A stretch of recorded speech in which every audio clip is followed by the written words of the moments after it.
A tiger in the जू। एक tiger चिड़ियाघर के अंदर। Hello dear friends and dear students, welcome once again to our channel. आज का हमारा जो वीडियो है वो क्लास 10th सब्जेक्ट इंग्लिश की poem 3 a tiger in the zoo से रिलेटेड है।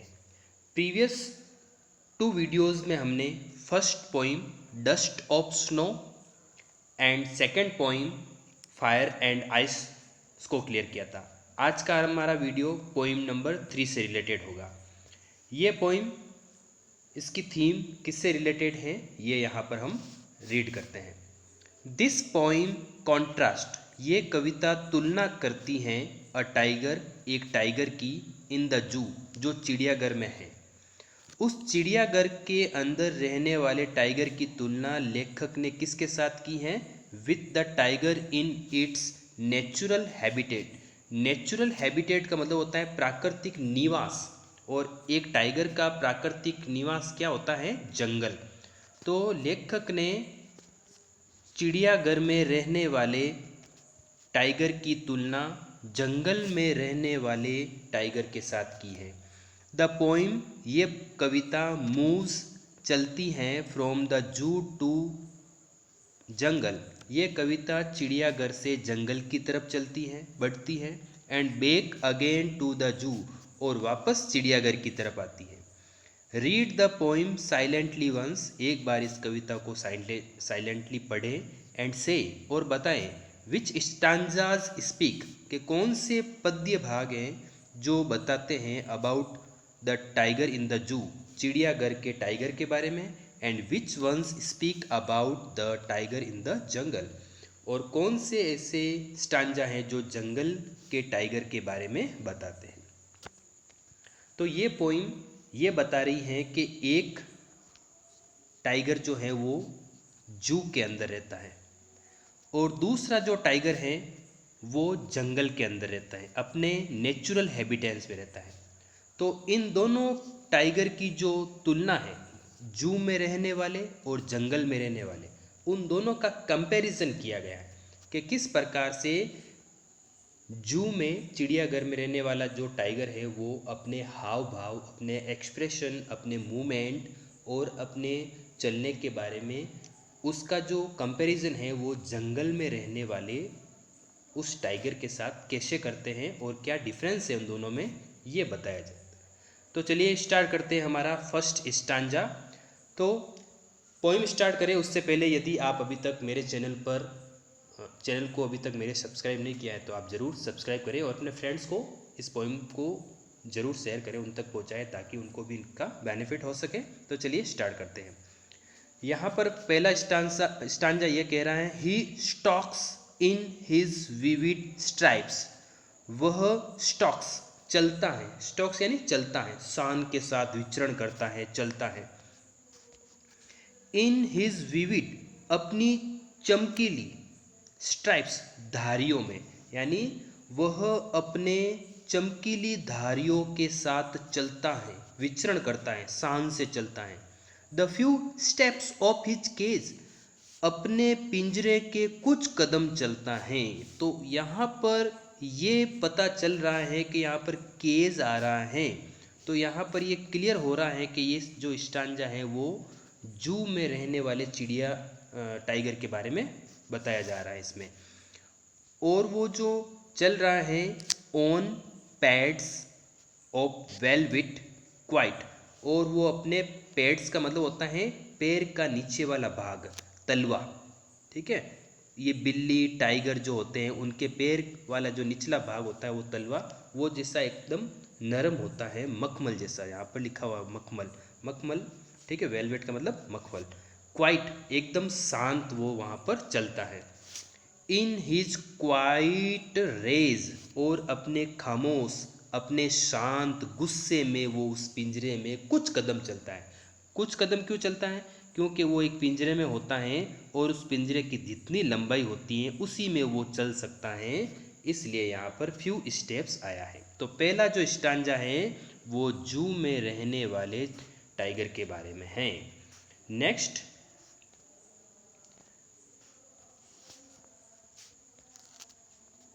He should be lurking in Shadow. Lurking का मतलब होता है छुप कर बैठना, घात लगा कर बैठना। अपने शिकार के लिए जो कोई घात लगाकर चुप कर बैठता है, टाइगर है तो वो घात लगाकर शिकार के लिए बैठा है। कहाँ पर? इन शैडो, छाया में। स्लाइडिंग, अब वो छाया में बैठा हुआ स्लाइडिंग, चुपके से खिसकता है, स्लाइड करना, खिसकना। थ्रू लॉन्ग ग्रास, लंबी घास से होता हुआ, थ्रू यानी से होकर, लॉन्ग लंबी, ग्रास यानी घास से होता हुआ गुजरता है। और ऐसे गुजरते हुए कहाँ पहुँच जाता है? नियर द वाटर होल्स, पानी के छोटे छोटे जो होल है, यहाँ पर तालाब कह सकते हैं, पोखर कह सकते हैं। तालाब होते हैं जहाँ पर पानी होता है, जंगलों में खड्डे होते हैं, वहाँ पर वो पहुँच जाता है। वेयर, जहाँ पर प्लम्प, प्लम्प का अर्थ होता है मोटे ताजे, गोल मटोल, डियर पास, हिरण गुजरते हैं। तो दूसरे स्टांजा में ये आपको गैस करना है कि कौन से टाइगर के बारे में, जंगल के टाइगर के बारे में डिस्कशन हो रहा है।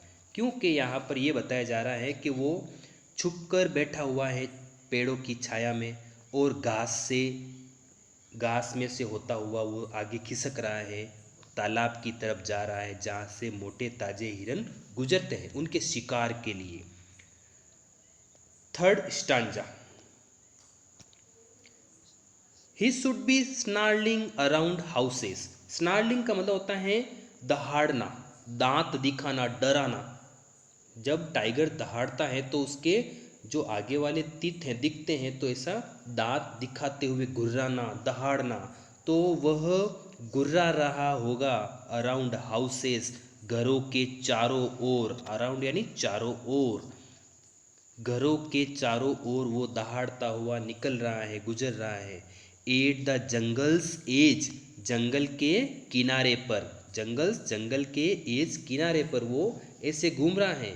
बेरिंग, बेरिंग का अर्थ होता है दिखाना, शो करना, SHOW, शो यानी दिखाना, दिखाते हुए। क्या दिखाते हुए? हिज वाइट फैंग्स, अपने सफ़ेद लंबे तीखे दांत। फैंग्स का मतलब यहाँ पर तीखे और लंबे दांत, जो आगे वाले होते हैं चार, तीखे दांत।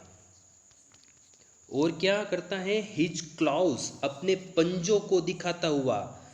क्या करता है ऐसा करके? टेरराइजिंग द विलेज, गांव वालों को टेरराइज कर रहा है, भयभीत कर रहा है, आतंकित कर रहा है, डरा रहा है। तो ये जो स्टांजा हैं, आपको पढ़ते हुए क्या लग रहा है? किस टाइगर के बारे में बात हो रही है, जू वाले या जंगल वाले? तो ये टाइगर जो है वो जंगल वाले टाइगर की बात हो रही है, यानी वो घरों के चारों ओर घूम रहा है, जंगल के किनारे लोगों के घरों के आसपास अपने दहाड़ते हुए, अपने तीखे दांत, अपने पंजे दिखाते हुए लोगों को, गांव वालों को डरा रहा है। नेक्स्ट हमारा स्टांजा होगा, बट ही इज लॉक्ड, लेकिन वो ताले में बंद हैं, लॉक्ड हैं। किसमें? इन अ कॉन्क्रीट सेल, एक कंक्रीट से बनी हुई, पत्थर इत्यादि कंक्रीट से बनी हुई सेल, कोठरी में बंद है। ठीक है, छोटा सा जेल, कोठरी, उसमें बंद है। तो यहाँ से पता चल जाता है कि ये अब जो है जू में रहने वाले टाइगर की बात हो रही है। हिज स्ट्रेंथ, अब उस अंदर लॉक में बंद, कॉन्क्रीट सेल में बंद जो टाइगर है, उसकी जो स्ट्रेंथ यानी ताकत कहाँ पर रहती है? बिहाइंड बार्स, सलाखों के पीछे है। बार्स यानी सलाखें, और बिहाइंड यानी पीछे। ताकत खूब है, स्ट्रेंथ खूब है, पावर खूब है, लेकिन उसका इस्तेमाल कैसे करे? वो उस कोठरी में है, तो ताकत उस कोठरी की सलाखों के पीछे ही रह जाती उसकी। और ऐसे ताकतवर वो जानवर स्टॉकिंग, शान से चलता है, घमंड के साथ चलता है। कहाँ पर? The length of his cage, अपने पिंजरे। ठीक है, केज का अर्थ क्या होता है? पिंजरा। अपने पिंजरे की लंबाई में वो चलता है, जितना लंबा होता है उतनी दूरी तक चलता है। और ऐसे चलते हुए इग्नोरिंग, उपेक्षा कर देता है, कोई ध्यान नहीं देता है। किसकी तरफ? विजिटर्स, जो भी पर्यटक वहाँ पर आते हैं उनकी तरफ बिल्कुल ध्यान नहीं देता है। कोई आया होगा, कोई जा रहा है, इस तरह से। तो ये चिड़ियाघर के टाइगर के बारे में चौथा पैराग्राफ था। लास्ट वन है, ही हियर्स, वह सुनता है, द लास्ट वॉइस, अंतिम आवाज़, एट नाइट रात में, और वह रात में अंतिम आवाज़ सुनता है। द पेट्रोलिंग कार, पेट्रोलिंग का अर्थ होता है निगरानी रखना, निगरानी रखने वाली। ठीक है, एक तो होता है पेट्रोल जो डीजल पेट्रोल ऑयल से रिलेटेड, एक यहाँ पर आ रहा है पेट्रोल PA, तो ये हैं निगरानी रखने वाला जो होते हैं, निगरानी करने वाले होते हैं, गश्त लगाने वाले जो होते हैं। तो वो अंतिम आवाज़ रात को सुनता है किसकी? द पेट्रोलिंग कार्स, निगरानी रखने वाले कारों की। जब वो आवाज़ कारें निकलती है तो वहाँ से वो सुनता है। द एंड स्टेयर्स, और घूरता है, स्टेयर यानी घूरना। विथ हिज ब्रिलियंट आइज, और वह अपनी चमकीली आंखों से देखता है, घूरता है। ठीक है, यहाँ पर चमकीली आंखें क्यों कहा गया है? क्योंकि जो टाइगर हैं, लॉयंस हैं, कैट है, उनकी जो आंखें होती हैं वो नाइट में फ्लैश करती है, ब्राइट होती है, चमकती है। तो वो अपनी चमकीली आंखों से देखता है, घूरता है किसकी तरफ? एट द ब्रिलियंट स्टार्स, चमकीले तारों की तरफ रात को देखता है। तो ये अंतिम जो स्टांजा है वो भी चिड़ियाघर के टाइगर के बारे में है। इसके राइटर है लेस्ली नॉरिस। तो हमने ये 5 स्टांजा से रिलेटेड पोइम हमने आज पढ़ ली है। बिल्कुल इजी है। पहला जो स्टांजा है वो चिड़ियाघर के अंदर टाइगर की है, दूसरा जंगल से रिलेटेड, तीसरा भी जंगल में रहने वाले टाइगर से रिलेटेड है, और लास्ट जो 2 है, 4th एंड 5th, वो है जू में रहने वाले टाइगर के बारे में। Okay dear friends and dear students, I hope कि वीडियो आपको समझ में आया होगा और ये पूरी पोइम भी आपको क्लियर हो गई होगी। तो आप ज़रूर शेयर करें, लाइक करें और कमेंट करके बताएं। Thank you for watching this video. Have a nice day.